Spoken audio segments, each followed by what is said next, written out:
Okay, let's talk a bit about the Tory leadership race. A surprise outcome,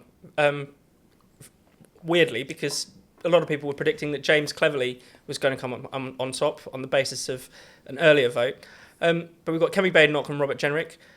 Toby, what have you made of the latest developments? Well, I mean, I'm not particularly close to it, but as I understand it, there are two theories as to why James Cleverly was the front runner one moment and came third the next. One theory is that the Jenrick camp lent votes to the Cleverly camp. Although I can't now remember exactly what the kind of motivation for that was. They wanted Cleverly to come first, maybe in the hope that that would mean Tugendhat would be eliminated. I can't remember now. The other theory, which is slightly more credible, is that the Cleverly camp wanted Kemi Badenoch to be eliminated because they thought she would be harder to defeat in the runoff than Robert Jenrick. So they lent some votes to Jenrick, not realising that they didn't have any votes to lend and therefore ended up eliminating themselves. And the kind of fall guy is Grant Shapps, who, even though he lost his seat at the election, is Mr. Spreadsheet and had supposedly been running James Cleverly's campaign, and whose spreadsheet turned out to be not terribly reliable because he thought they had kind of more votes to spare than they really did. I mean, it may well be that that we're kind of reading too much into what went on, and perhaps when Tory MPs kind of thought about it quite carefully and thought, crikey,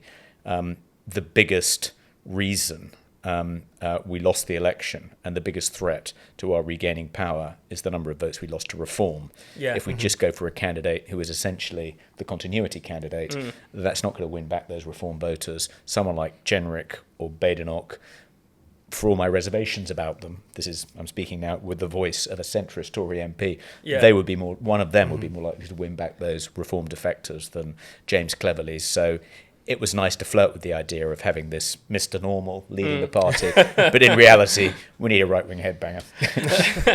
I mean, the Tory party lost 7 million votes in between 2019 and 2024. That's, half of their vote share. About a third of those, lost Tories went to reform.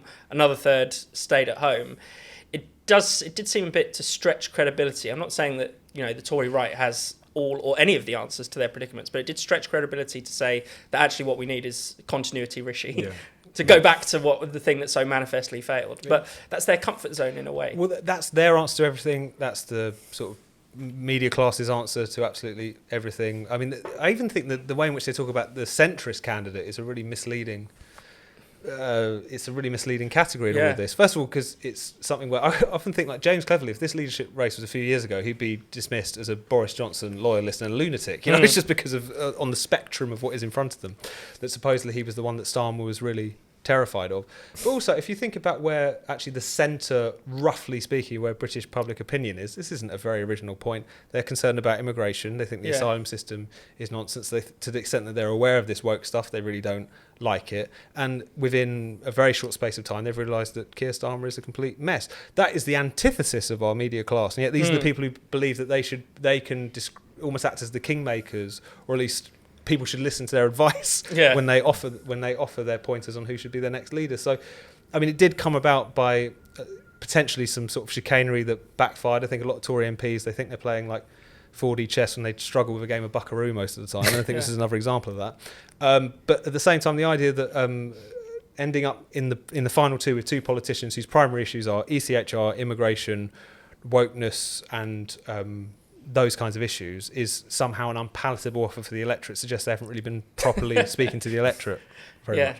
Definitely. There's a part of me, maybe I'm being a bit too conspiratorial here, but there's a part of me that thinks that some of Cleverly's quite well-known gaffes would have been retread a lot more if he was seen as a candidate of the right rather than bizarrely, as you say, a candidate of the centre. I mean, quite famously, he liked to joke about what was it?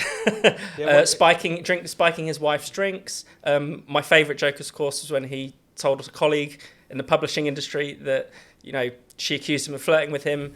he said, if I were flirting with you right now, love, you would be foaming at the gash. Now, I reckon that would have come up if Cleverly was seen as the unpalatable candidate. Or endear him to certain. We need someone who's to the lad contingent. Yeah, exactly. Go for the lad vote. That's what you know. You'd have dapper laughs on side. That's the. I'm Team Kemi rather than Team Jenrick. Partly because I've known her for many years. I first got to know her when she was when she worked at the Spectator, and I was I think in charge of the Spectator supplements, and we wanted to kind of give them a much better online presence, and she was in charge of kind of IT at the Spectator back then, so we worked together quite closely developing those websites, and then followed her political career quite closely as a consequence, and have always thought that she has great conservative instincts, and unlike Jenrick, I can attest to the fact that she has been a properly right-wing conservative for decades, whereas him maybe less than a year. Do you buy the conversion, the Damascene conversion that seems to have taken place on his part? Because you hear mixed things from people who've been in and it's always hard to tell, isn't it? Vice signalling. Yeah. That's what I call it. Politicians are always a mixture of kind of sincerity and Machiavellian calculation, and it's often, and people like to kind of put them in one camp or another.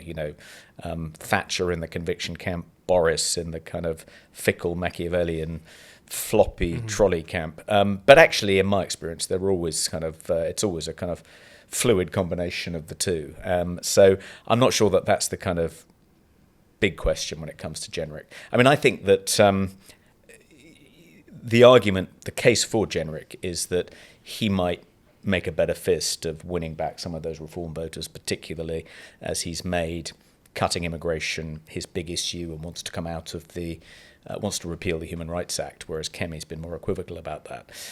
So that's sort of he might appeal more to those reform defectors. But on the other hand, I think Kemi would do a better job of getting Conservative defectors in general to take another look at the Conservative Party. She's a startling, surprising enough choice as Conservative leader, and different enough from everything that's come before, I think, to make people give the Tory party a second look, whereas Jenrick seems like a kind of identikit Tory, white boy leader. Yeah. And it's worth saying they didn't just lose votes to Reform, of course. They lost some to Labour, a small amount to the Lib Dems, and also a lot to the SOFA, as it turns out. So it's not just purely about winning back those Reform voters, I suppose. And if you think about who would give Starmer a tougher time at PMQs, I think, I can imagine Kemi kind of beating him up every Wednesday. I'm sure Jenrick would do a perfectly serviceable job, but I don't think he'd be quite as brutal or as sadistic as Kemi. For pure entertainment value, I think it'll be more fun to watch Kemi beating up on men every week. You could say also that she's someone who is effective in government, I guess, especially in terms of some of these culture war issues that she is particularly taking an interest in, as opposed to Jenrick, who merely resigned when he couldn't get, what he wanted.